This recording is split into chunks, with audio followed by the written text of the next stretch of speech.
switches. I set the sequence myself. This rig goes nowhere without me.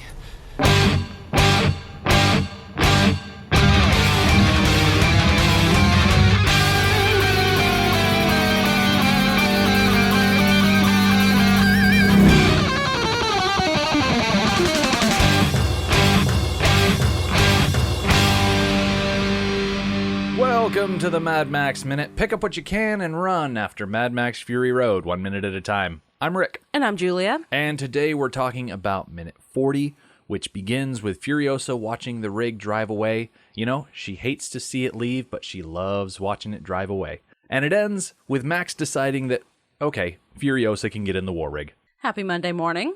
Happy Monday, Julia. I caught up with the You Are Awaited podcast over the weekend before we came back. And there were several points that Yuri and Travis made that I wanted to bring up for discussion, see what you thought about them. First of all, they talked about Max's hair length. Now, obviously, over the course of the series, Max has had short hair and long hair. And here in Fury Road, he started off with his long Thunderdome hair and then got cut back to his more Road Warrior length. And they looked at that as a sort of symbol for how feral Max was at the moment. When he has his hair long, he's more ruthless.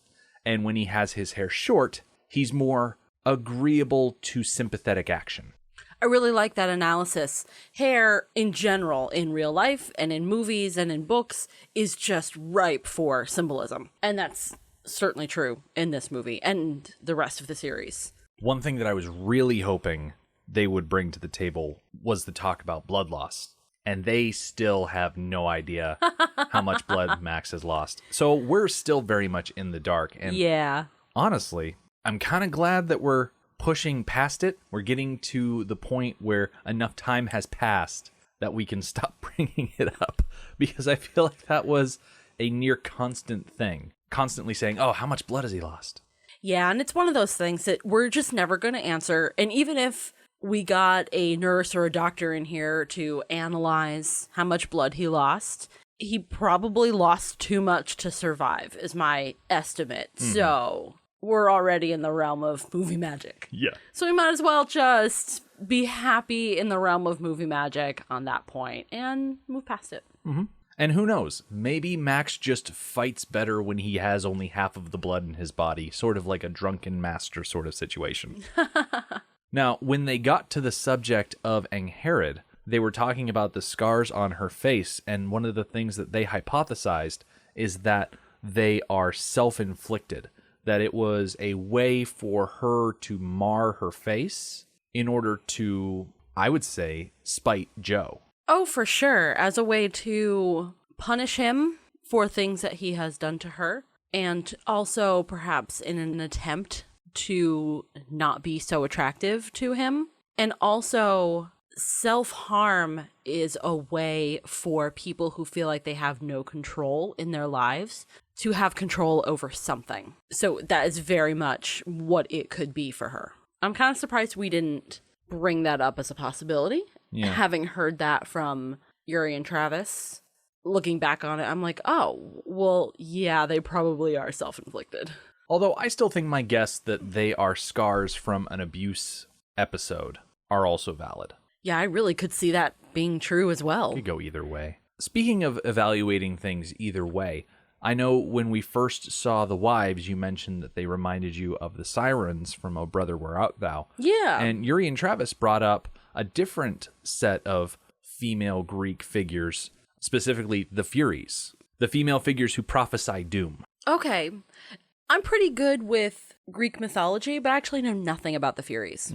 Well, in the Hercules cartoon, they were the ones with the single eye that they shared.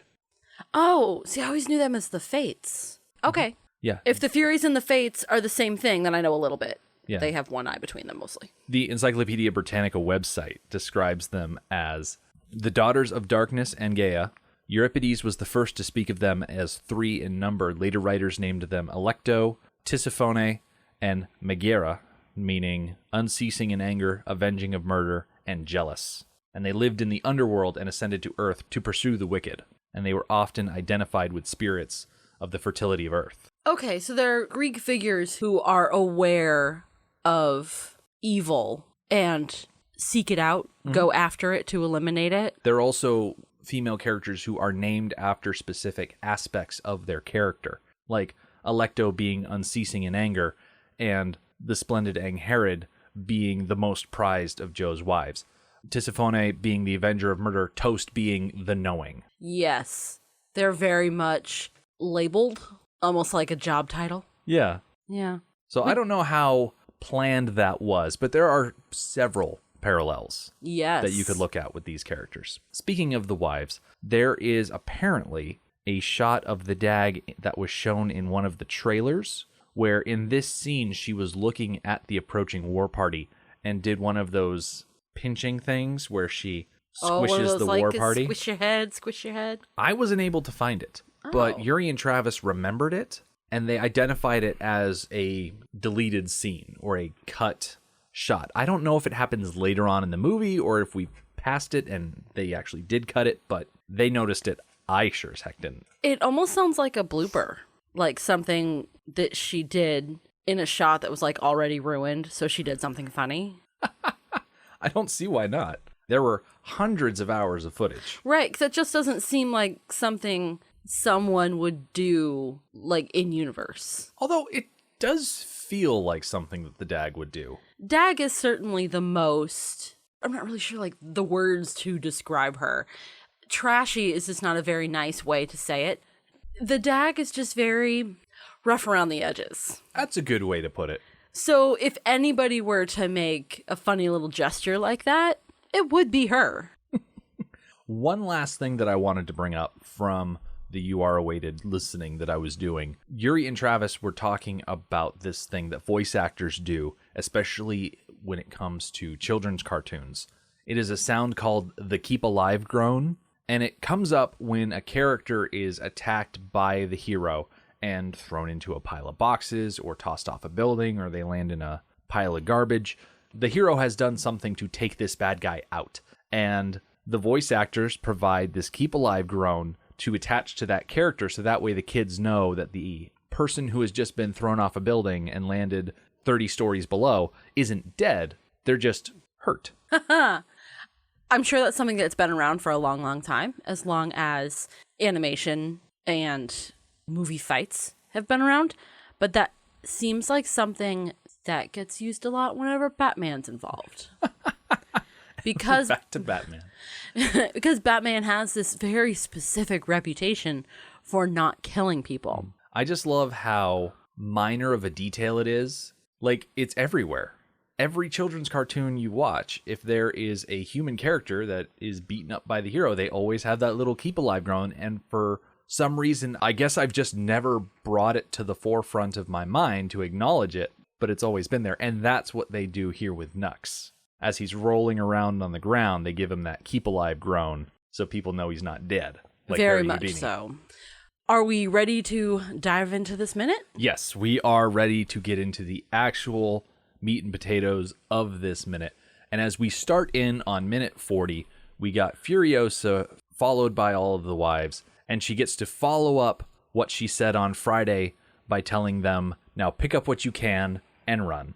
Everything in the real world hurts. Now run. And of course, she's telling them to run because she knows that there's a kill switch on the rig. She knows that it's not going to get that far and that they can easily catch up to it. They just need to move. Yeah, there's a few things that I really like about this scene. The first thing that I think of whenever I see it is their level of trust in her. Nobody questions her. Nobody really even hesitates. Well, they don't really have the luxury not to trust her. Right. I wonder if there was a conversation. Furiosa comes to them and says, hey, I have this plan. Let's do this. And I wonder if they had a conversation just between the five of them without Furiosa saying, do we want this? Which of course is yes.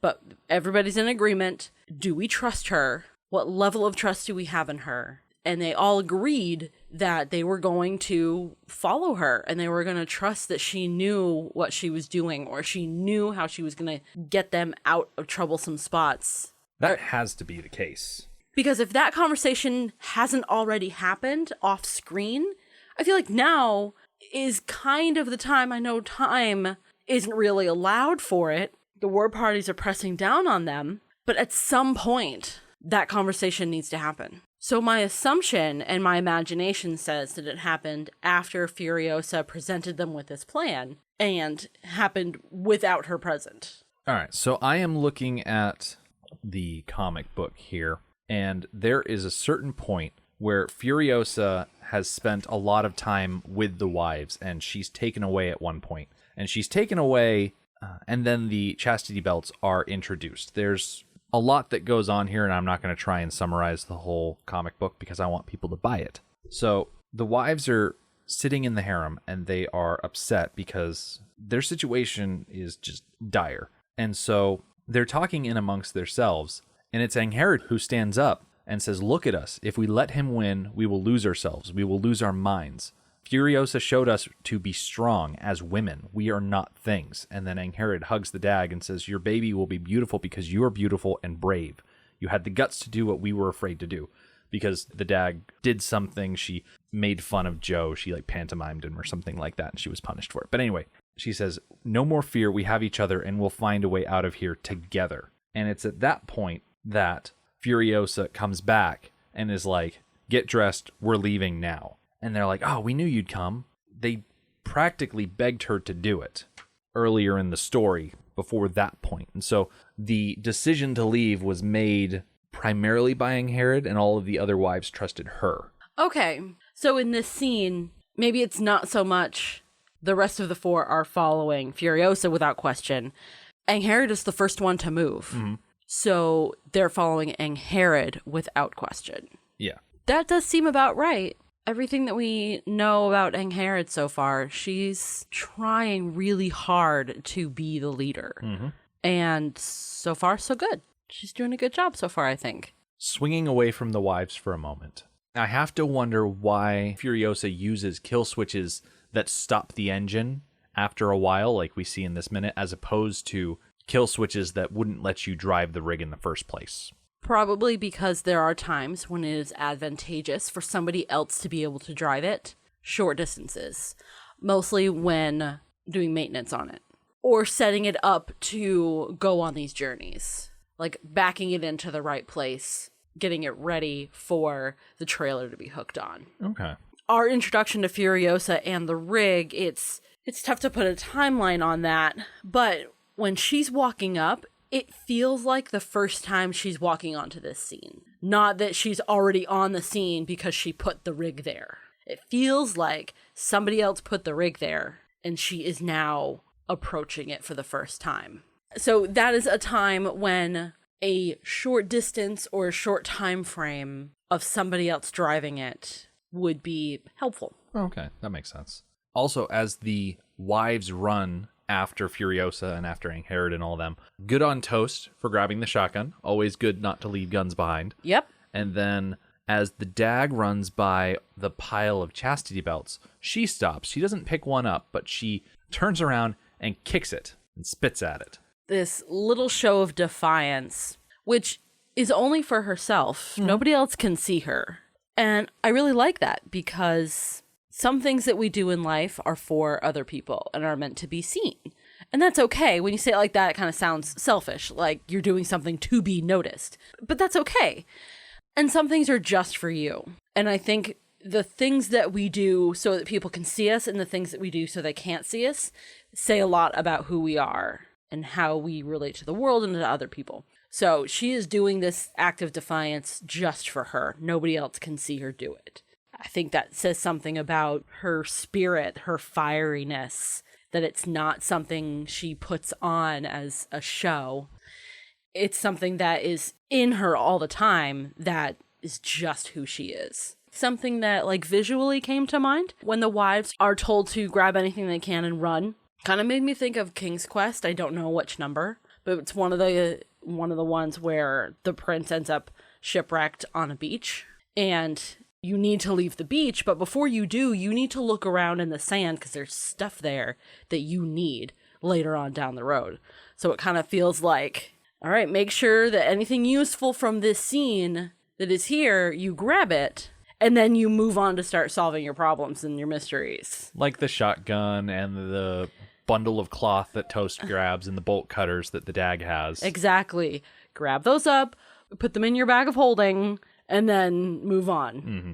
Because they are chasing after Max, who is in the rig, and he is tooling right along. He's riding pretty high on the horse, enough so that he can breathe a sigh of relief and start fiddling with his muzzle again. But as he goes, the rig starts making these sounds and slowing down, and Max started this rig back in minute 39, around second 27, and the engine cuts out this minute around second 25. So the engine starts up and gives you 1 minute of actual runtime. And given that the war rig is really big and heavy, I don't imagine Max was able to get very far. Nope. So 1 minute of runtime. Which, when you're not pulling a trailer, I'm sure you can move around the rig just fine to get it in position for getting loaded up with a tanker or going from spot to spot within the Citadel. Yes. It's not like he needs to sit in traffic. Yeah. Although, I think somebody who is experienced, who has done it over and over again, can get that rig from its storage location out into the center floor of the Citadel and into position, like pretty perfectly, into position to be hooked to the tanker lower down within a minute. But heaven help a newbie. I think it might take a newbie more than a minute to do it.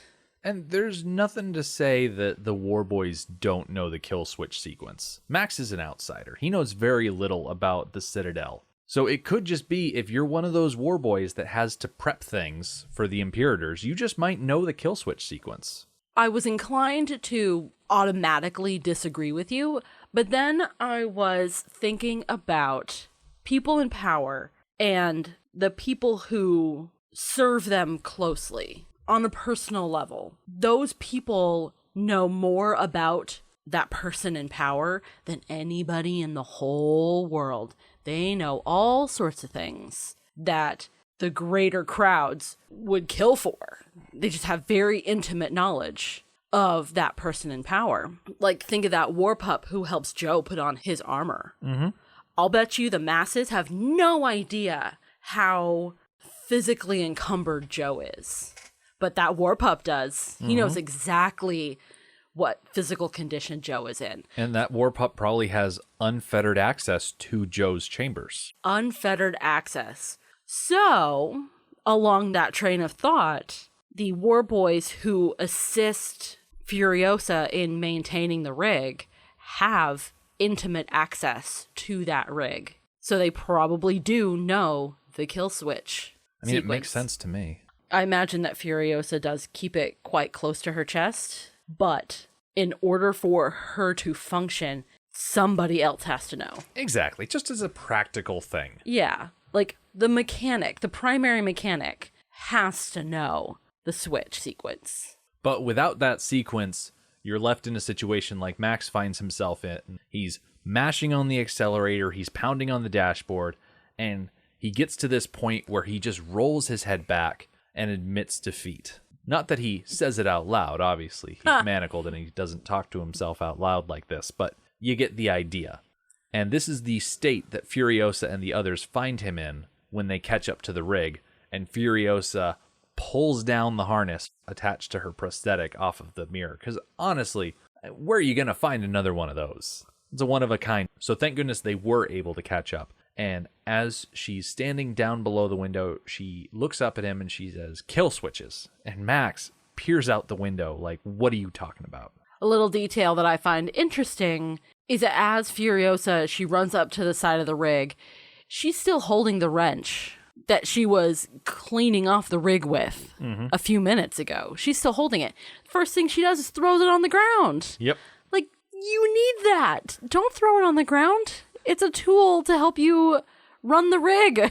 Like, throw it somewhere else. We'll definitely need to pay attention to see if she picks it up when she gets in the rig. Yeah, I don't think she does. I do not think she does. Yeah, that's unfortunate. So as Furiosa begins to put on her prosthetic arm, she comments that she set the sequence herself and that the rig goes nowhere without her. And going back to that discussion about who knows the sequence, if one of the Black Fingers that are intimately acquainted with the war rig was there, they could probably get it started. But in this instance, yeah, the war rig goes nowhere without Furiosa. So what she says is objectively true from a certain point of view. From a certain point of view? I think this method, this key that she has to make sure only she can drive the rig is genius. It gives her power. And in this world where women are expected to play a certain role of being breeders or milk mothers or nothing, have we ever thought about, is she the only female Imperator or a female in power in any way? We haven't discussed it, but that very well could be the case. Yeah. We don't see any evidence to the contrary, unless you count Miss Giddy. Yeah, I was going to say, Miss then, Giddy has a certain amount of power, but not really. She's a captive. She has position. She doesn't have power. Very true. Very important distinction. Mm-hmm. So Furiosa is trying to maintain power along with her position. You might remember back when we were talking about Max and Furiosa's fight, the idea of George Miller repeating actions in shots. And I bring that up because between the shot around second 50, or more accurately, second 51, frame 15, we get that wide shot of Max in the rig and Furiosa down below with the wives running in behind her, and she's putting on the harness. And then when we switch angles at 53 seconds, the harness is nowhere near as on as it was in the last shot. And I don't see that so much as an error as much as just a quirk of having so many hours of footage. You can't put a harness on the same way twice when it's that gangly and unwieldy. They didn't think I'd notice, but I noticed. I'm curious what George's goal is in showing us things in this way. In the past, it has been for an explosion. And what was something else that we saw happen in that way? Like shots repeating. Maybe it's not happened yet. Yeah, I don't know what you're talking about.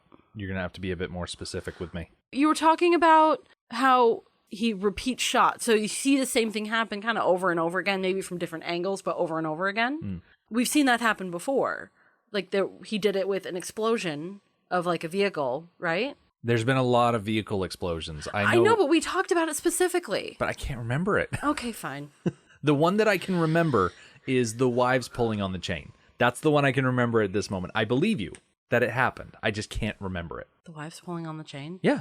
When Max and Furiosa were fighting, the wives ran up and grabbed Max's chain, and we saw them at a distance, and then we had another cut of them doing it closer up. Yes. And we were talking about how instead of doing a fight in a wide shot, we were able to do a fight in a series of closer shots, and it's just background actions were repeated. Everything's happening at the same time. We're just seeing it in sequence. Yes. So I'm wondering if there is a storytelling element to it.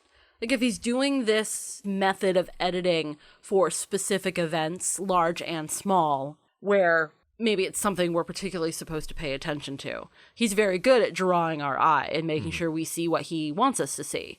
So I'm wondering if this is one of the tools that he uses to do that. Like, are we specifically supposed to notice that she is grabbing her arm and putting it back on? And it could also just be a side effect of Margaret Sixel being the editor on this movie, having not done an action film before. And just trying something new. Exactly. If you don't know what's wrong, then everything is technically right.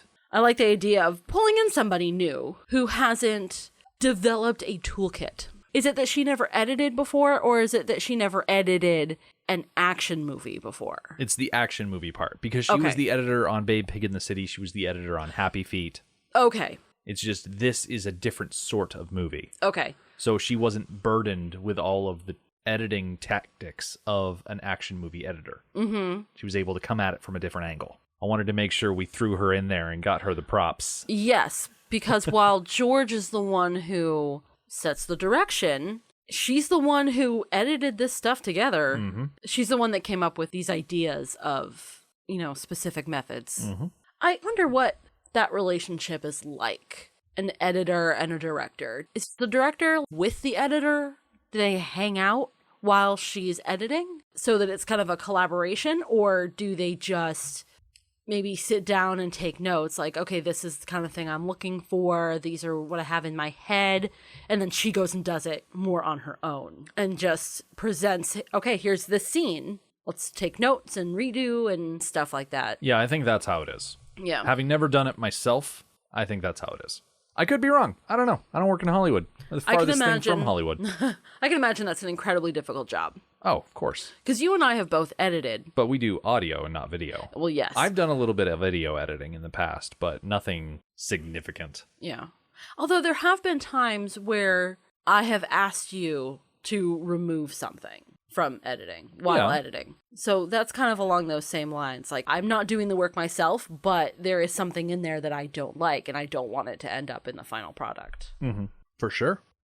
So here at the tail end of minute 40, Max peers out the window, and talking to Furiosa, he says, "You can get in," which is definitely not how Furiosa is going to want things to go. So coming up on Wednesday, Furiosa is going to flat out refuse to leave the wives. Max will, of course, be petulant about it, and Furiosa is going to offer to help Max remove his muzzle. The Mad Max Minute podcast is a fan project by Rick and Julia Ingham. The Mad Max franchise was created by George Miller and Byron Kennedy, is presented by Kennedy Miller Mitchell Productions, and distributed by Warner Brothers. Mad Max Minute is produced and edited by Rick Ingham. Our opening music is Verdi's Dies Irae by Daniel Bautista of danielbautista.com. Our home on the internet is madmaxminute.com. You can follow us on Twitter at madmaxminute, like us on Facebook by searching for Mad Max Minute, and join our Facebook listener group, Mad Max Minute Beyond Microphone. If you'd like to support the podcast, visit madmaxminute.com, where you can see what's in our TeePublic store, join our Patreon, or even donate to the show to help us keep the tanks full. Thank you for joining us for minute 40 of Fury Road. We'll see you next time.